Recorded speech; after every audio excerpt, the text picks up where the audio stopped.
오늘의 큐티 말씀은 사무엘상 10장 17절부터 27절입니다. 제목 사울이 왕으로 뽑히다.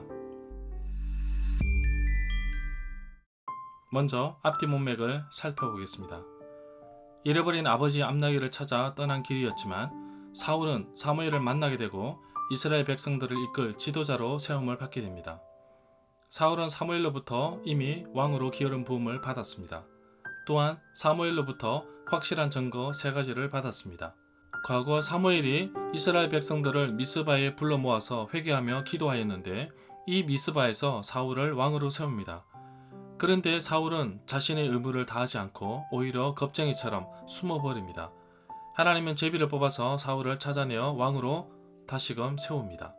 사무엘이 왕의 권리와 의무에 대해서 설명해 주었고 왕이 지켜야 할 규칙을 책에 써서 여호와 앞에 두었습니다.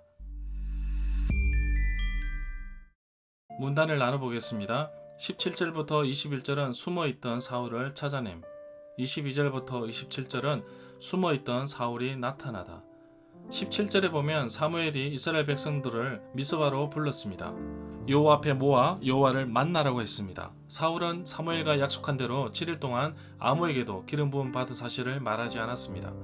그리고 시간이 흘러 사무엘이 백성들을 미스바에 모이게 하였고 제비 뽑기를 하게 됩니다.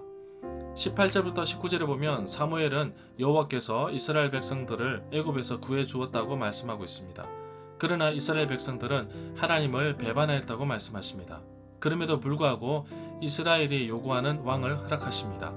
왕을 세우기 위한 지파와 가문대로 1000명씩 여호와 앞에 나와 서라고 합니다. 미스바에서 왕을 뽑는 이야기는 8장과 연결이 됩니다. 18절부터 19절의 내용은 8장 7절부터 8절에 다시금 반복되고 있습니다. 20절부터 21절에 보면 사무엘이 이스라엘 모든 지파를 가까이 오게 하고 베냐민 지파가 뽑혔습니다.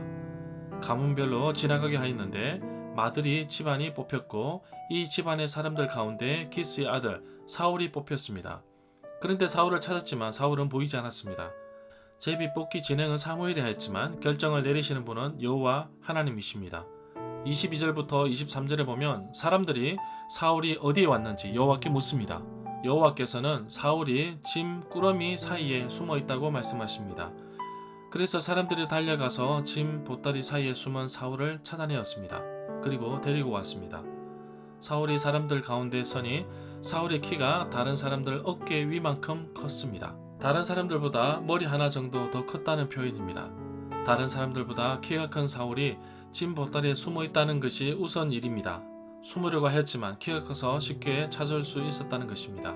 숨어 있다는 말은 사울이 겁을 냈든지 아니면 겸손한 마음으로 기다렸든지 이유야 복잡하지만 하나님께서 직접 가르쳐 주셔서 찾아내었습니다.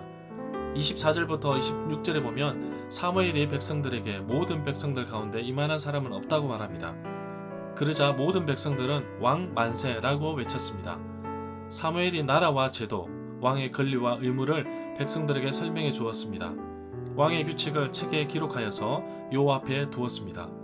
책에 기록하여 여호와 앞에 두었다는 것은 글로 기록된 일종의 성문법으로 왕뿐만 아니라 백성들에게도 동일한 권리와 의무가 있음을 보여주고 있습니다.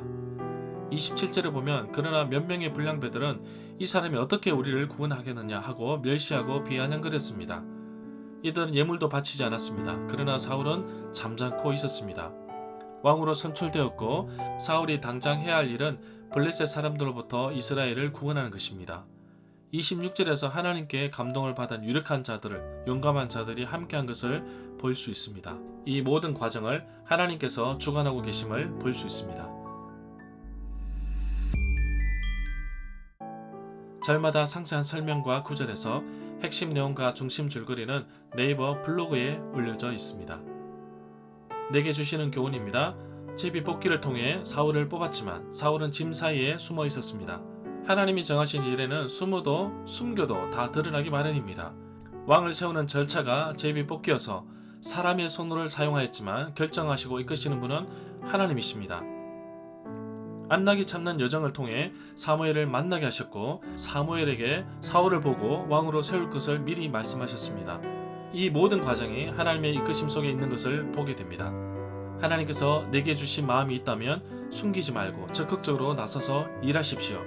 하나님께서 하시기를 원하고 계십니다. 사울이 왕의 추대를 받았지만 용감한 자, 유력한 자들은 사울을 따랐지만 27절의 불량배들은 반대하였습니다. 그러나 여기에서 주목해 볼 것은 유력한 자들은 하나님께 감동이 된 자들이었습니다. 결국 사울이 왕으로 뽑힌 것은 하나님께서 하신 일입니다. 하나님께서 그 사람을 통해 일하실 때 반대하지 말고 오히려 일하는 사람들에게 격려와 힘을 실어 주었으면 좋겠습니다. 사울처럼 하나님의 일을 하는 사람을 돕기 위해 하나님께서 그를 마음을 주셨다면 아낌없이 도우면 좋겠습니다. 하나님은 합력하여서 선을 이루도록 하십니다. 하나님은 필요한 곳에 사람을 세워 일하십니다. 혹시 하나님께서 나를 사용하시고 부르실 때 순종하는 마음을 주시고 또한 끝까지 잘 감당할 수 있는 마음과 자세를 가질 수 있도록 순종하는 마음을 주옵소서. 오늘도 하나님께서 나를 이끄시고 붙들어 주시고 또 나를 사용하실 때 순종하는 마음으로 나아가기를 간절히 소망합니다.